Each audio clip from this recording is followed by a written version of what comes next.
parlerons des aspects un peu plus juridiques. On introduira un petit peu ces aspects-là et ils pourront vous en dire plus par la suite. Donc, qui dit sécurité des plateformes voix, pas nécessairement téléphonie, services voix, sont beaucoup des services qui sont très présents dans l'entreprise, qui le sont depuis longtemps, qui le seront de plus en plus, avec l'accroissement des services, l'accroissement de la mobilité, l'usage du téléphone portable, des tablettes, etc., des outils de communication numérique qui rentrent dans l'entreprise. Alors, je sais qu'il y a pas mal d'étudiants, de collègues qui sont de la région ou non, qui sont du CESI, Lexia, bienvenue à eux. Je vais essayer de rester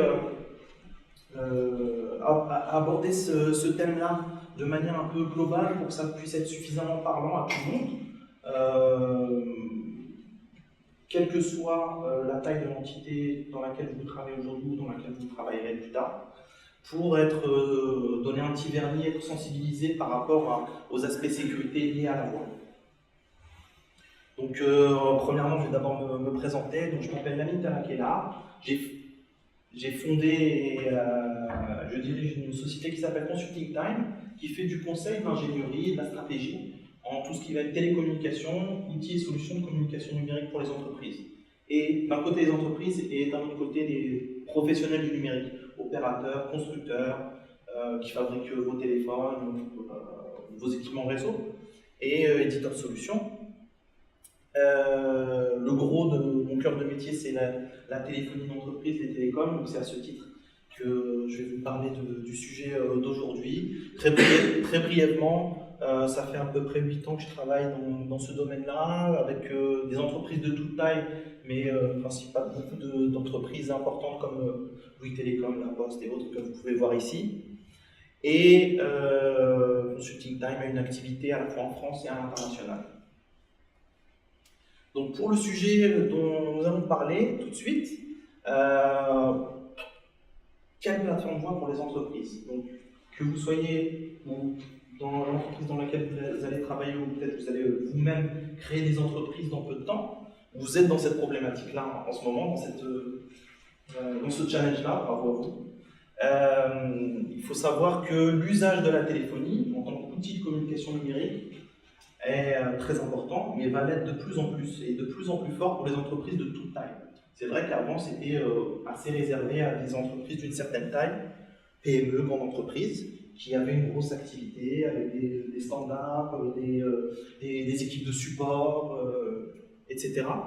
Et aujourd'hui, avec le développement des startups, des petites entreprises qui ont des activités très importantes, régionalement, nationalement, internationalement, une petite équipe peut avoir un usage très important de cet outil de communication qui est la téléphonie et les services liés à la voix.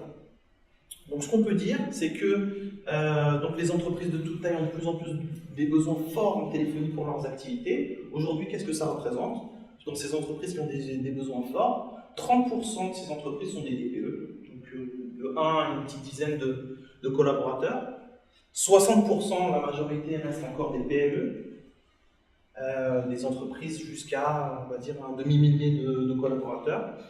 Et 10% restent les grandes entreprises. Alors pourquoi elles sont un petit peu moins importantes que les PME? Elles sont très grandes, très grosses, forcément moins dynamiques que les PME. Et tout le monde, l'ensemble des collaborateurs d'une très grande entreprise, d'une très grande entité, n'a pas nécessairement besoin d'utiliser l'outil téléphonique, même s'il est de plus en plus présent.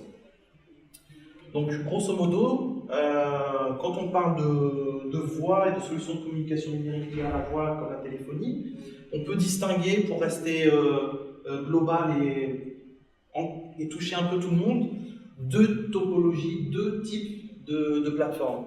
Tout d'abord, des plateformes voix internalisées à l'entreprise.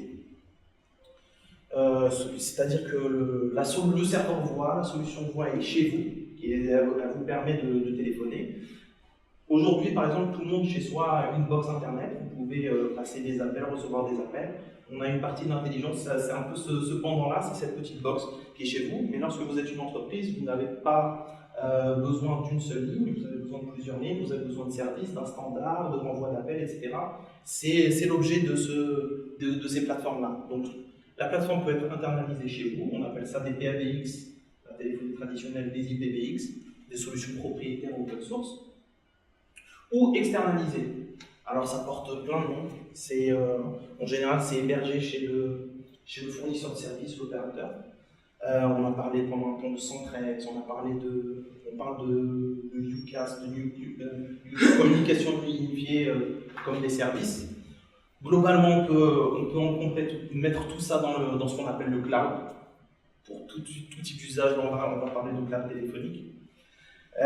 Donc cloud, solution opérateur, mais également la téléphonie mobile. Puisque vous avez le terminal dans votre poche, mais le service de téléphonie est externalisé chez l'opérateur, il est quelque part. Grosso modo, qu'est-ce que ça veut dire? Quelles sont les problématiques de sécurité liées à ces deux types de plateformes? Il y a des différences, surtout côté opérateur, côté fournisseur, mais du point de vue de l'entreprise, du point de vue client qui vont utiliser ces services, il y a beaucoup de similitudes. Et on va s'attarder plus sur ça pour essayer de comprendre quels sont les enjeux, quelles sont les menaces, comment s'en prémunir et quelles peuvent être les conséquences.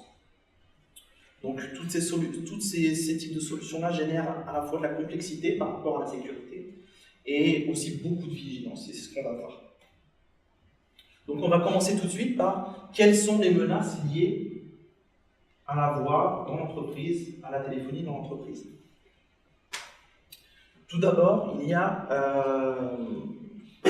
trois principaux types de menaces, trois typologies de menaces qu'on peut regrouper dans trois catégories comme ça. Tout d'abord, l'usage interne mal intentionné dans l'entreprise, un usage abusif, comme en fait c'est le pendant de l'informatique, de l'usage du web, de l'usage du réseau dans l'entreprise. On a exactement la même problématique avec la téléphonie et les services liés à la voix, qui sont eux-mêmes maintenant de l'informatique.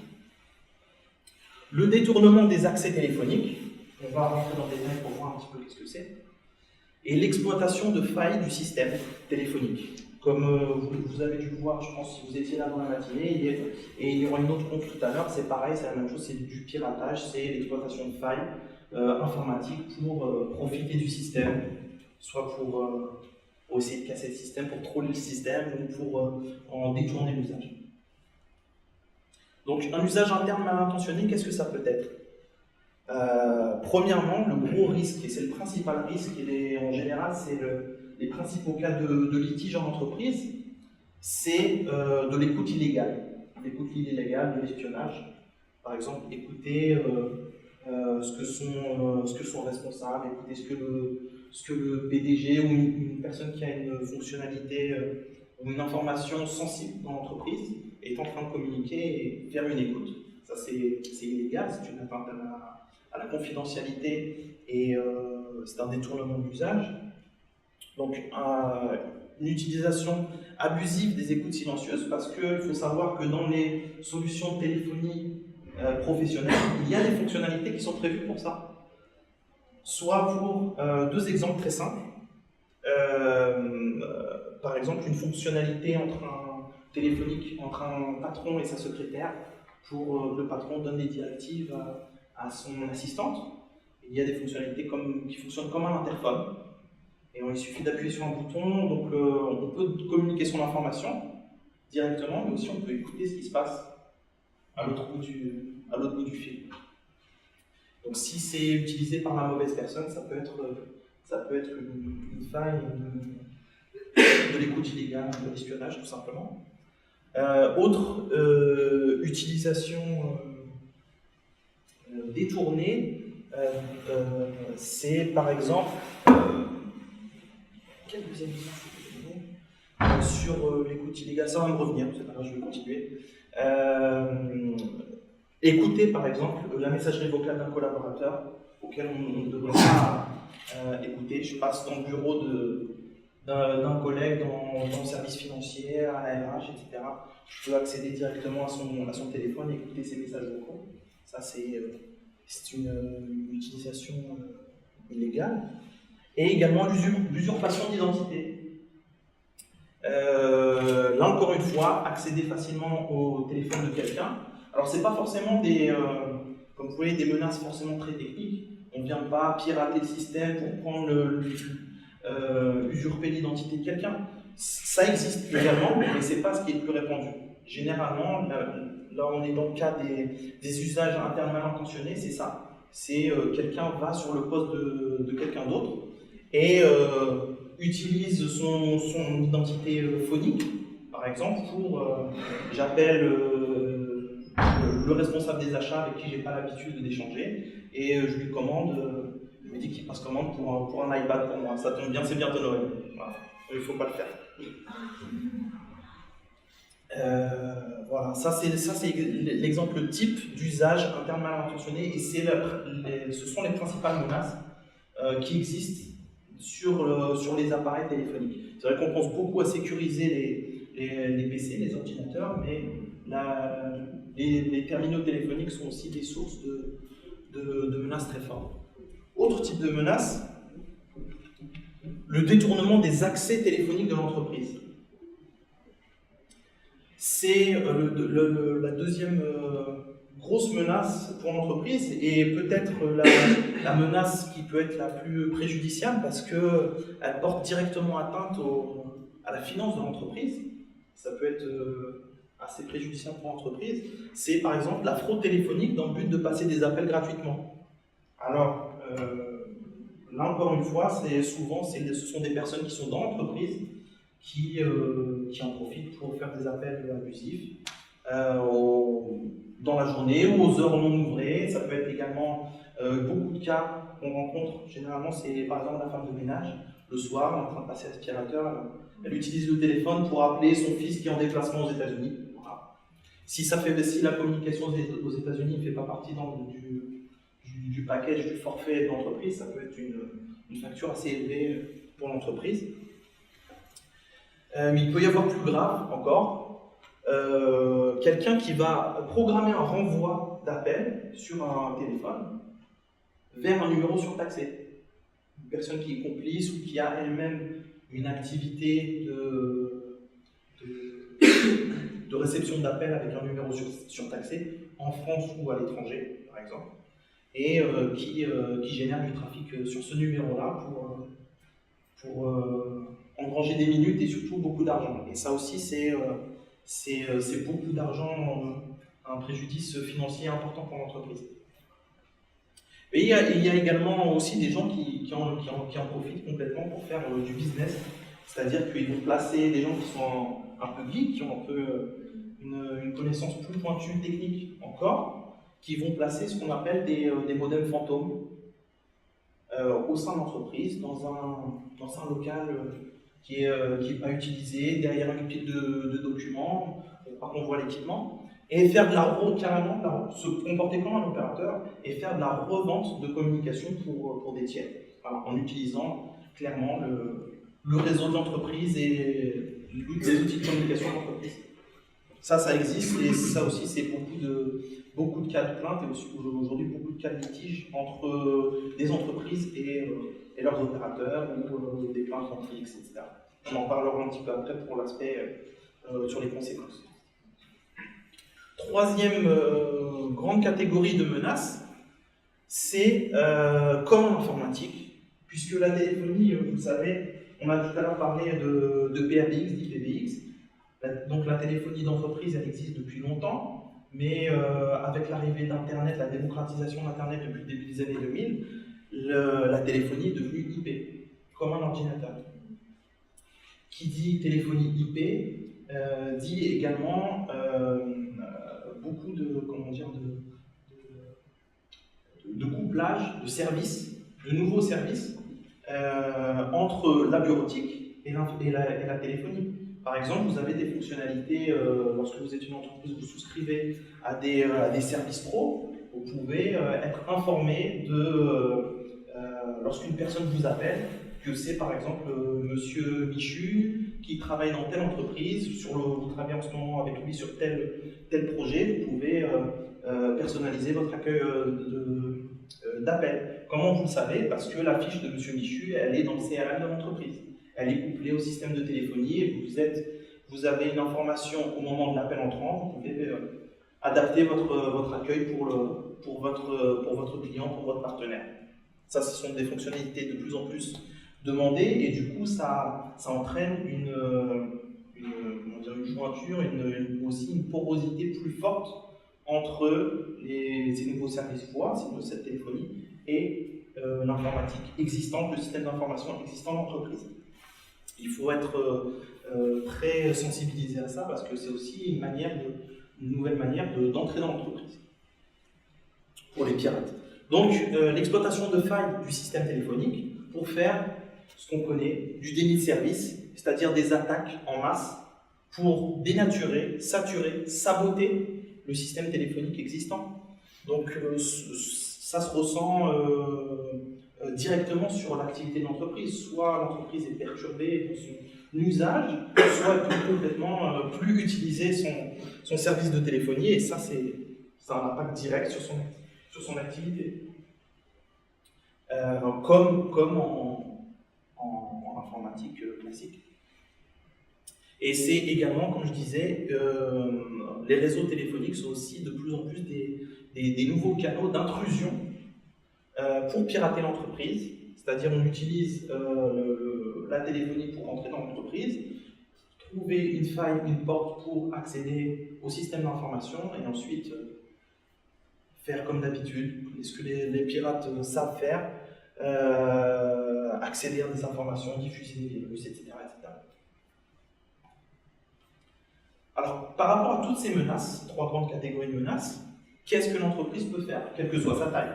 Alors, tout ce qu'on dit, c'est valable pour une petite entreprise, une petite start-up de 5 personnes qui utilisent des services pro de téléphonie, comme pour des entreprises que j'ai rencontrées qui utilisent 50 000 téléphones.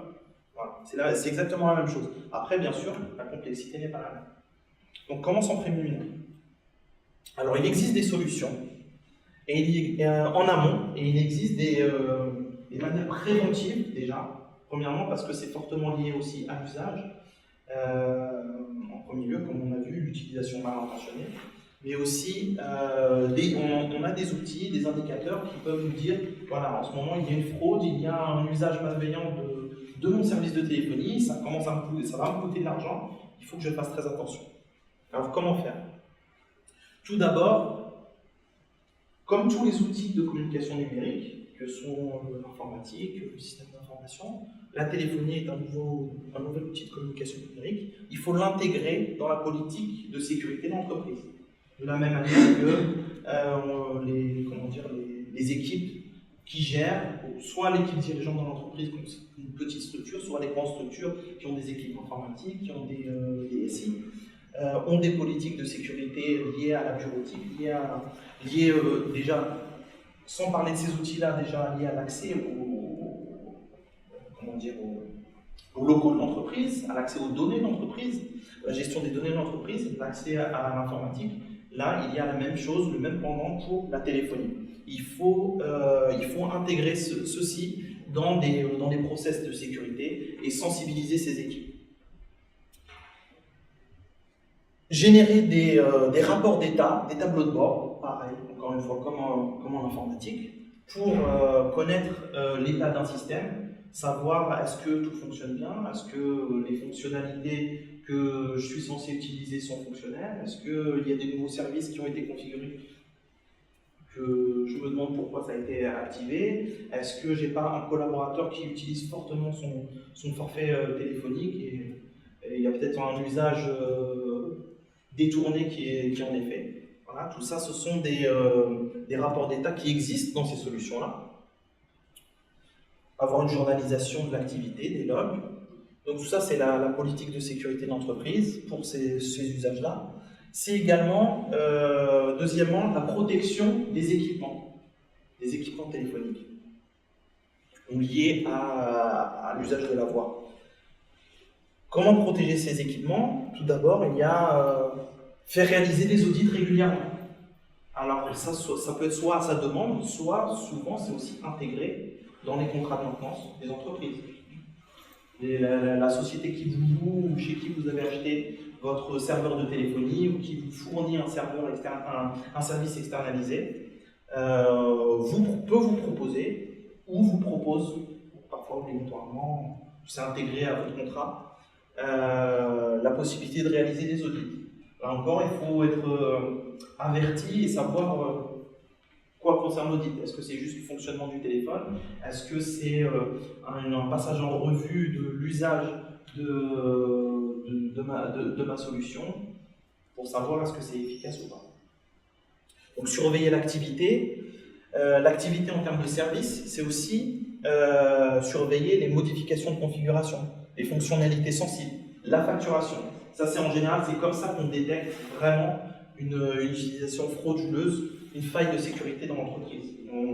On reçoit une facturation qui est exponentielle par rapport à celle que l'on a d'habitude, et ça, toutes les solutions existantes aujourd'hui sur le marché vous permettent de monitorer, de voir soit en temps réel, soit à la journée, quel est l'usage de l'état de la facturation de vos services téléphoniques.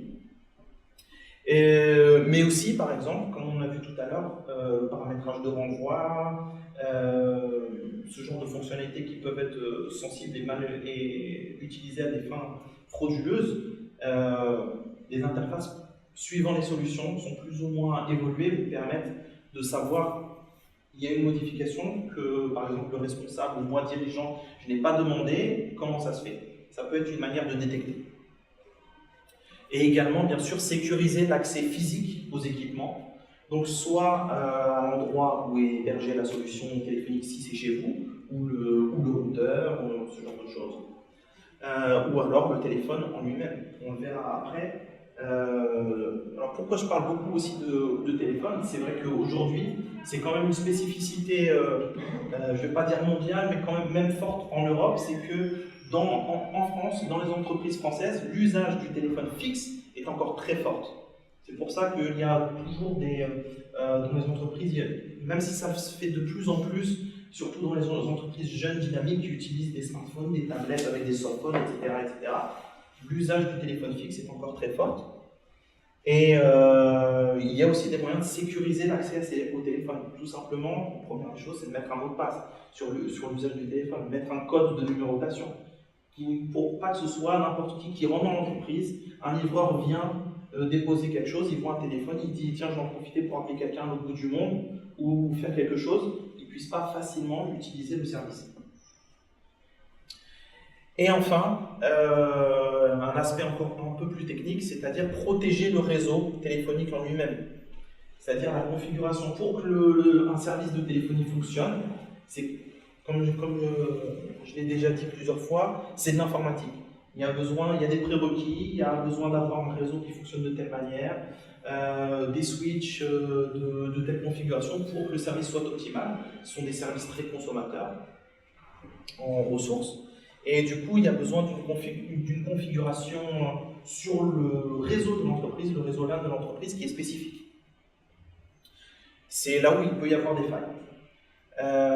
Également, donc configuration LAN, l'interco WAN, là encore, comme sur le réseau data, sur la bureautique, il existe des équipements qui permettent de faire la sécurisation, des proxys, des firewalls. Il existe la même chose sur la voie. Ça aussi, c'est des équipements de sécurité. Il faut être conscient de tout ça parce que pour se protéger sur toutes les menaces, on a besoin d'un minimum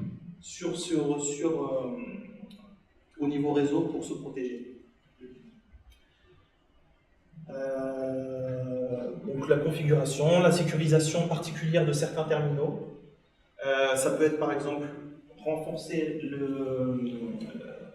la sécurité, l'accès, mettre un mot de passe, mettre une numérotation particulière, des fonctionnalités restreintes sur le téléphone par exemple du dirigeant, sur le téléphone du responsable financier, sur des personnes qui ont des fonctionnalités sensibles, spécifiques dans l'entreprise. Elles peuvent disposer de prérequis particuliers et c'est aussi une manière, aussi après en cas de fraude ou de suspicion, de détecter plus facilement où peut se situer le problème. Donc on a beaucoup parlé de la partie entreprise. Vous êtes client d'une solution, vous utilisez cette solution-là dans votre activité. Juste un slide rapide sur ce service-là lorsqu'il est sur une plateforme externalisée, donc chez le fournisseur de service, chez l'opérateur. Il y a également la même problématique pour l'opérateur, puisque la menace peut venir aussi de chez lui, même si c'est plus rare, mais ça existe. Donc de la même manière et plus encore, le fournisseur de service est responsable de l'acheminement correct du trafic voix dans le cadre d'un usage légal. Ça, c'est la base, ça, c'est son rôle, c'est ce qu'il doit faire. Il doit particulièrement lui-même se protéger des attaques, donc protéger le réseau de ses clients, mais aussi se protéger lui-même, parce que, encore une fois, il peut y avoir un client qui est impacté par une problématique de sécurité. Il ne faut pas que cette problématique, l'accès à ce réseau-là, se généralise sur l'ensemble du réseau de l'opérateur. Ça pourrait être encore plus risqué, plus préjudiciable. Donc l'opérateur a des équipements spécifiques et une politique spécifique pour se protéger, c'est son rôle, il est obligé de le faire et il a des équipements spécifiques pour se protéger des attaques, des failles, des usages frauduleux, équipements spécifiques, précautions particulières. Il existe aussi en fait des dispositifs normalement qui doivent être implémentés chez tous les opérateurs. Je dis bien en théorie parce que dans les faits, il y a les gros opérateurs qui utilisent ces solutions-là et qui les ont, et les plus petits opérateurs on connaît bien sûr les Bouygues, Orange, SFR, Free, mais il y a plein de petits opérateurs qui fournissent des services spécialement pour les entreprises. Et ceux-là ne sont pas forcément équipés pour des solutions de protection ou des obligations comme par exemple disposer d'une traçabilité complète des appels sur son réseau sur un an. Ça, c'est une obligation pour les opérateurs. Parce qu'il peut y avoir des demandes des autorités pour tracer un appel, pour obtenir des informations sur qui a passé l'appel, combien de temps a duré l'appel, reprendre l'écoute intégrale d'un appel qui a eu lieu il y a 3 mois, il y a 6 mois. Ça, en théorie, encore une fois, les opérateurs sont censés le faire. Et c'est comme ça qu'ils mettent en place des écoutes quand vous entendez à la télévision telle personne était sur écoute, etc. En général, c'est soit volontairement demandé aux opérateurs, soit il y a une faille chez l'opérateur et quelqu'un qui le fait pour quelconque usage. Donc les conséquences de tout ça, puisqu'on a vu les menaces, on a vu en amont un petit peu comment se prémunir, quelles sont les conséquences pour l'entreprise et surtout les responsabilités. Alors en cas de menace avérée, et menace et fraude avérée, quelles peuvent être les conséquences? Tout d'abord, ce sont des conséquences financières pour l'entreprise, sur sa facturation. On a l'habitude de payer, je ne sais pas, par exemple 500 € par mois pour une entreprise en télécommunication, elle reçoit une facture de 15 000 €. Des conséquences sur l'état du système de téléphonie. Si on a reçu le système et on a acheté une solution, on a développé aussi en interne une solution, parce qu'effectivement j'ai parlé des solutions externalisées, des solutions internes, on pense souvent aux solutions propriétaires, mais il y a aussi des entreprises de toute taille. Je pense à des clients que j'ai qui ont vraiment une fibre geek et qui ont choisi d'acheter leur serveur et de développer leur propre solution, puisqu'il existe des solutions open source. Ils doivent être sensibilisés à tout ça, et ce qui est prévu dans les solutions propriétaires ne l'est pas forcément dans les solutions open source. Et ils doivent le mettre en place. Et lorsqu'il y a attaque, lorsqu'il y a une attaque déni de service ou autre, la plus grosse impact, en plus de l'activité, c'est aussi le système frontal, Si vous avez votre propre système, est-ce qu'il est bien dimensionné pour résister? Combien de temps il va résister? Est-ce que vous avez mis un firewall avant qui lui va encaisser? Etc. etc. Ça peut aussi avoir un impact parce qu'il faudra maintenir l'équipement ou le remplacer, etc.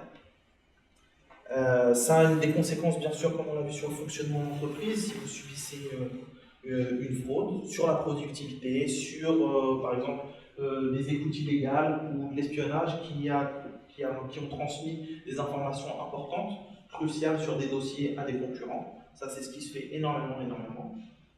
C'est un peu James Bond, mais quotidiennement, dans les entreprises qui ont des activités liées à la recherche et du développement, ou des grandes entreprises connues, par exemple dans l'automobile, c'est du quotidien. C'est ce qui existe. Une autre conséquence, c'est sur, bien sûr, la notoriété de l'entreprise. Si des informations importantes ont été divulguées, si on a qualifié, je ne sais pas, dans une discussion interne, un partenaire, un client, on a dit des grossièretés sur lui, mais en off, et que ces choses-là ont été rapportées, ou des informations importantes ont été rapportées, qui peuvent porter lieu à des préjudices légaux commerciaux. Ça peut être impactant pour l'image de l'entreprise et de ses clients. Et aussi, surtout, c'est là où il y a un petit pas vide juridique, mais c'est peut-être un des points les plus sensibles, c'est qu'il peut y avoir des conséquences pénales pour les dirigeants d'entreprise. Parce que, un peu comme en informatique, il n'y a pas vraiment de loi qui protège réellement l'entreprise. C'est l'entreprise doit se protéger, doit prouver son innocence en cas de fraude, sinon elle est responsable. Elle est responsable de l'exploitation de l'outil de son service. C'est ce qu'on va voir. L'entreprise utilisant un système de téléphonie pour ses besoins est en premier lieu responsable de son usage. C'est-à-dire qu'en cas de fraude, elle doit prouver, mettre tout en œuvre déjà elle-même, que ce n'est pas un de ses collaborateurs, que ce n'est pas un usage, qu'il n'y a pas de système en interne ou en externe qui a détourné l'usage de sa téléphonie. Pourquoi? Parce que y a de nombreux cas qui sont maintenant, certains sont célèbres dans le milieu des entreprises ou sont en cours, pour des opérateurs, pour des clients qui ont reçu des grosses factures et où leur fournisseur de service leur dit non, vous devez me payer. Même si vous me dites que vous avez été piraté, qu'est-ce qui me prouve aujourd'hui? Est-ce que vous avez les outils pour me dire c'est pas telle personne qui a piraté? Fournissez-moi une traçabilité. Nous, de notre côté, on n'a rien vu de spécial. Si vous avez laissé quelqu'un entrer, utiliser un téléphone, c'est pas notre problème, vous devez payer la facture. Donc il y a beaucoup de cas de litige à ce niveau-là. Donc en premier lieu, c'est considéré comme une négligence pour l'entreprise. Une obligation de régler les frais liés à la fraude, que ce soit la facturation ou des équipements défectueux ou endommagés. Et il y a beaucoup aussi de conflits où bien sûr l'entreprise ne veut pas payer et du coup elle est obligée de porter plainte contre X. Et donc dans ce cas-là, c'est des procédures très longues. Il y a peu de cas qui ont. Là encore, on arrive dans des cas où il faut prouver qu'il y a eu un usage extérieur, par exemple, un piratage extérieur, qu'il y a eu une faille dans le système alors que le système est censé être fiable. Qui a exploité une faille et qui a détourné l'usage de ma téléphonie pour s'en servir. Ça, ce sont des cas très rares, ça existe, mais c'est des procédures très longues. Et du coup, ça peut être aussi encore un point de sensibilisation pour l'entreprise, c'est de penser à disposer d'une couverture de ce type dans son contrat d'assurance. Maintenant, ça existe, c'est de plus en plus suggéré et c'est de plus en plus pris par les entreprises parce qu'il y a des risques financiers très importants. En résumé, par rapport à ce qu'on s'est dit, par rapport aux conséquences et aux responsabilités, en amont, ce qu'il faut pour se protéger de tout ça, c'est sensibiliser ses collaborateurs. Mettre en place une politique de sécurité. Quand on est une TPE, ça peut se faire de manière assez simple. Quand on est une grande entreprise, il faut prendre ses dispositions pour cela. De la même manière, le fournisseur de solutions téléphoniques, normalement, en théorie, a l'obligation de vous informer sur ça. Je dis bien en théorie parce que souvent c'est pas fait ou c'est pas bien fait. Protéger ses équipements et ses réseaux, les réseaux voix, les réseaux data, les faire auditer régulièrement, soit c'est intégré dans votre contrat de maintenance, soit vous pouvez demander par un cabinet extérieur de faire cet audit pour être sûr à 100% qu'il n'y a pas de souci, surtout si vous avez des suspicions. Souscrire un contrat d'assurance pro couvrant ce type de risque. Parce que lorsqu'il y a fraude, il faut être capable de prouver la fraude rapidement, démontrer que la fraude ne peut venir de chez soi. L'opérateur, de son côté, doit faire le fournisseur de service doit faire les vérifications d'usage, mais également parfois le constructeur d'un équipement. Si c'est une faille, par exemple, vous avez un système de téléphonie, vous avez acheté un système de téléphonie Cisco, s'il y a vraiment une faille, un cabinet extérieur expert démontre qu'il y a une faille dans le système et que Cisco n'y a pas remédié, ça peut être une manière aussi de vous protéger, mais pour en arriver là, pour le prouver, c'est beaucoup de temps. Pour aller un petit peu sur du coup quelques conseils pratiques, techniques et les nouveaux points de vigilance par rapport aux nouveaux usages. Voici ce que je peux brièvement vous donner un peu comme vernis. Quelle que soit la taille de l'entreprise, quel que soit le système, c'est configurer, alors j'ai dit configurer ou alors vérifier s'il n'y a pas des alertes du système. Est-ce que votre opérateur, par exemple, peut vous dire s'intégrer dans sa solution. Attention, d'habitude, tu as l'habitude de consommer 500 € de téléphonie pour tous tes collaborateurs par mois. Là, tu es à 1200 €. Est-ce que c'est normal? Est-ce que c'est lié à une forte activité ce mois-ci ou ce dernier trimestre? Ou alors, fais des vérifications en interne. Est-ce qu'il n'y a pas quelqu'un qui utilise de manière répréhensible, illégale, ta téléphonie, tes outils.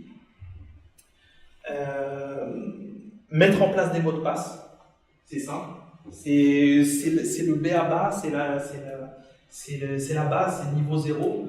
Mettre en place des mots de passe et pas 4x0, 1, 2, 3, 4. Ça, malheureusement, c'est ce qui existe beaucoup parce que l'entreprise s'est installée, elle a des nouveaux locaux, elle a changé sa téléphonie, elle veut pas se prendre, elle a déjà énormément de choses à laquelle elle doit penser, elle ne s'est pas prise la tête à vérifier est-ce que le mot de passe a été changé, est-ce que c'est imposé, est-ce que c'est pas imposé. Ça aussi, tout ça, ce sont des choses à prendre en compte dans la politique de sécurité d'entreprise, tout ce qu'on a vu tout à l'heure. Donc, mettre en place aussi, par exemple, un code de numérotation. Vous l'avez, par exemple, si vous avez... J'espère que vous n'y allez pas souvent, mais par exemple, vous allez à l'hôpital pour faire un appel à l'extérieur, vous devez faire ou le 0, un numéro ou autre. Ça aussi, ça peut être un moyen de se protéger, un petit moyen de se protéger.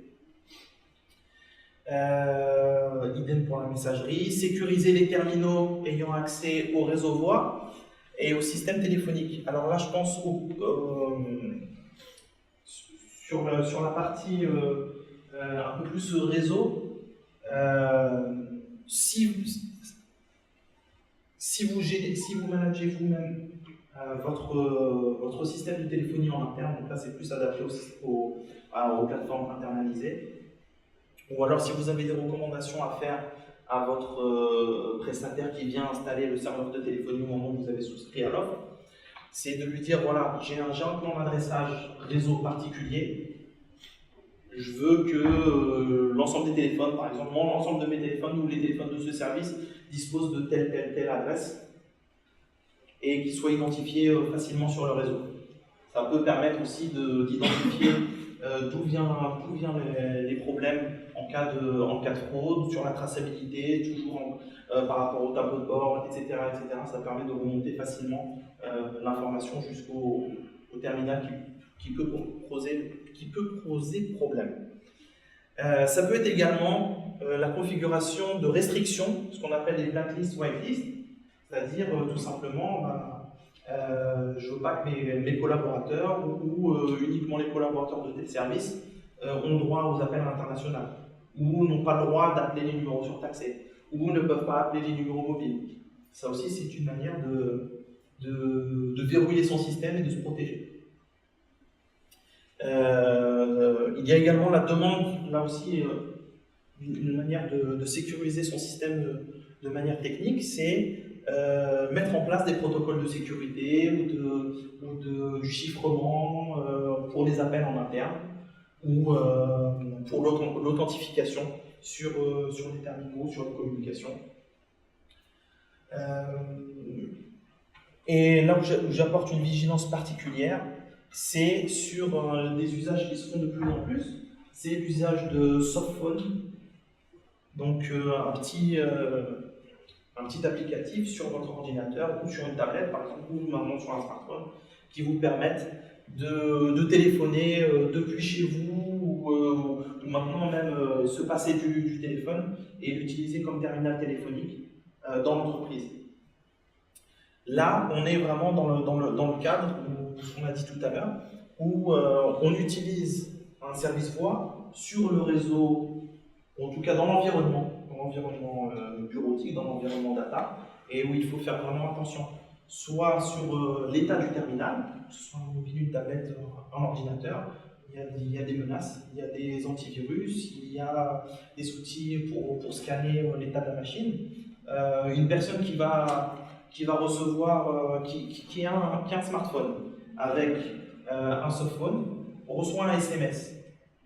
On est sur du réseau, on va dire, mobile, c'est sur du réseau voix.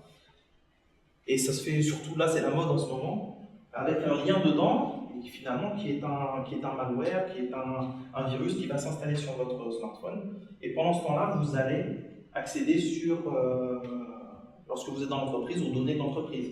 Là, c'est une manière d'infecter aussi directement votre entreprise et d'autres systèmes dans l'entreprise. Donc, une attention particulière à la téléphonie mobile, parce que, comme on l'a dit aujourd'hui, l'usage de la téléphonie fixe est fort, encore fort pour quelques années en France, mais de plus en plus, la téléphonie va être mobile parce qu'on a besoin de tout un tas de services tout autour. Et il faut faire vraiment attention à l'état des terminaux. On permet, pendant un moment, on imposait aux collaborateurs d'utiliser tel type de terminal, on achetait des terminaux pour les entreprises. De plus en plus, on est même plus dans le BYOD, le Bring Your Own Device, on laisse les collaborateurs utiliser leurs terminaux pour accéder à la messagerie, accéder à tout un tas d'informations. Et ça, c'est une porte d'entrée forte et une menace forte pour la sécurité de l'entreprise. Et le système de téléphonie, mais pas que, tout le système interne, le système d'information de l'entreprise. Donc voilà, si vous souhaitez me contacter, si vous avez des questions particulières en off, voici mes coordonnées. J'ai également pas mal de publications sur mon site. J'ai une partie blog où il y a plus d'informations plus détaillées, plus techniques sur la manière de protéger des plateformes voix ou des livres blancs sur la téléphonie sur IP en entreprise, etc. etc. Voilà. Si vous avez des questions, je suis disponible. Merci.